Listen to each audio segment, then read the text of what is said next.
សួស្តីបងប្អូនទាំងអស់គ្នាជំរាបសួរថ្ងៃនេះខ្ញុំថតវីដេអូនេះគឺជាថ្ងៃ Valentine ហើយចំពោះឆ្នាំនេះថ្ងៃ Valentine ក៏ជាថ្ងៃមួយដែលប្រជាជនចិនគេ celebrate ហៅថា Chinese New Year បងប្អូននឹងស្រាប់ហើយចំពោះថ្ងៃ Valentine គឺថាម្នាក់បានដូចថានាំមនុស្សដែលគេស្រឡាញ់ហ្នឹងដើម្បីដូចថាទៅទទួលទានអាហារពេលល្ងាចឬមួយក៏គេដូចថា celebrate ទិញផ្កាទិញអីអញ្ចឹងទៅតាមដូចថាគ្រួសារនីមួយៗគេ celebrate ហើយចំពោះបងប្អូនជនជាតិចិនហ្នឹងក៏គេ celebrate New Year ដែរបងប្អូនភ្ញៀវរបស់ខ្ញុំនៅខាងប្រទេសចិនហ្នឹងក៏អត់មានអ្នកណានេះដែរហើយកូរ៉េក៏គេ celebrate ដែរបងប្អូនណាហ្នឹងហើយពីព្រោះថាពីមុនខ្ញុំតាក់ទងទៅខាងកូរ៉េហ្នឹងគឺគេមានគេហៅថា Lunar New Year ដូចហើយចំពោះវីដេអូនេះដែលខ្ញុំចង់ចែករំលែកគឺខ្ញុំចង់ចែករំលែកលើកយករឿងមួយដែលជារឿងមួយដែលអស់សំណើចខ្ញុំឃើញនៅក្នុងsocial media ข่าวสาร English ហ្នឹងណាដែលគេបានថតវីដេអូមួយនិយាយអំពីរឿងប្រធានាធិបតីគេទៅវាយទងស្គរបងប្អូនហើយខ្ញុំដាក់វីដេអូនៅខាងក្រៅហ្នឹងឲ្យបងប្អូនឃើញហ្នឹងហើយយើងឃើញហើយថាប្រធានាធិបតីគេហ្នឹងគេទៅវាយទងស្គរប្រធានាធិបតីដែលជាប់ឆ្នោតថៃឥឡូវនេះ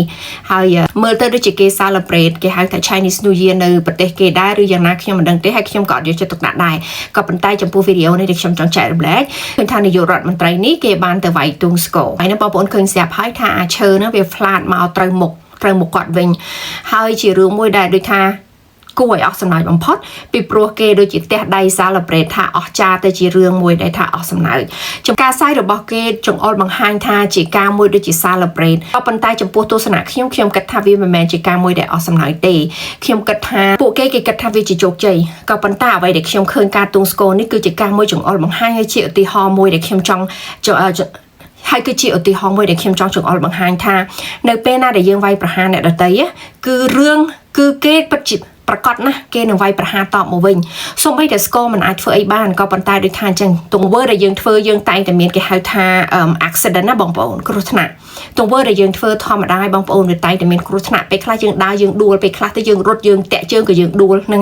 ហើយចំពោះរឿងដែលគាត់វាយឲ្យអាឈើនឹងវាផ្លាតមកត្រូវមុខគាត់វិញនេះគឺជារឿងមួយថាយើងវាយគេប្រកាសណាស់គេនឹងវាយយើងវិញជួនកាលអ្នកដែលយើងវាយគេអត់បានធ្វើមកយើងវិញទេតែមានអ្នកផ្សេងវាយយើងវិញចាបងប្អូនជួយចែករំលែកវីដេអូនេះទាំងអស់គ្នាហើយខ្ញុំសូមបងប្អូនជួយ comment ម្នាក់មួយបន្ទាប់ពីបងប្អូនមើលវីដេអូនេះហើយនឹងហើយមួយវិញទៀតពេលដែលខ្ញុំមើលវីដេអូនេះហើយខ្ញុំចង់សើចហើយក៏និយាយបានតែមួយម៉ាត់ថាសំមុខឲ្យព្រោះខ្ញុំអត់ចូលចិត្តអ្នកហ្នឹងទេបងប្អូនជួយ comment ម្នាក់មួយថាបងប្អូនគិតយ៉ាងណាចំពោះវីដេអូនេះហើយនឹងជួយ share ទាំងអស់គ្នាដើម្បី community របស់យើងតដែលបងប្អូនណាដែលជនជាតិចិនដែលបងប្អូនកូនកាត់ចិនខ្ញុំសូមជូនពរបងប្អូនទាំងអស់គ្នាក្នុងពិធីចូលឆ្នាំថ្មីនេះចូលឆ្នាំចិនថ្មីនេះសូមឲ្យបងប្អូនថាទទួលទានមានបាននិងរកស៊ីមានបានទាំងអស់គ្នាបងប្អូនមួយវិញទៀតចំពោះបងប្អូនដែល celebrate Valentine ក៏សូមឲ្យបងប្អូនដូចថាបានក្តីស្រឡាញ់ទាំងអស់គ្នាហើយដដែលបងប្អូនជួយ comment ម្នាក់មួយក្នុងនាមជាកូនខ្មែរនិង share វីដេអូនេះទាំងអស់គ្នាហើយចាំជួបគ្នាវីដេអូក្រោយទៀតចាសសូមអរគុណជម្រាបលា